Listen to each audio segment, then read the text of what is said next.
আমি একটা নিউজের উপর ভিত্তি করে একটি কথা বলতে চাই। ওই নিউজে বলা হয়েছে যে ওমানে কর্মসংস্থানের সুযোগ পাচ্ছেন অদক্ষ বাংলাদেশি কর্মীরা।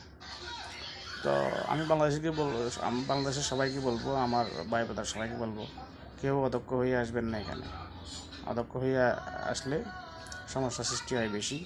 কিছু না কিছু কাজ শেখার চেষ্টা করেন, শিখে চলে আসুন, তারপর ইনশাল্লাহ কোনো না কোনো ব্যবস্থা হবে। তবে এর মধ্যখানে আমি আরেকটা কথা বলতে চাই। আসলে যারা অদক্ষ অযোগ্য ব্যক্তি, ঠিক আছে, তারা আসলে বিভিন্ন সমস্যা তৈরি করে সব জায়গায়, সব করে। যদিও কাজের সুযোগ পায়, কাজ করে, অনেক পরিশ্রম করে, পরে এক পর্যায়ে তাদের একটা পর্যায়ে চলে আসে। পরে যারা যোগ্য ব্যক্তিদের পিছনে পড়ে, তারা মানে তাদেরকে, যারা যোগ্য আছে তাদেরকেও ভালোভাবে জব করতে দেয় না।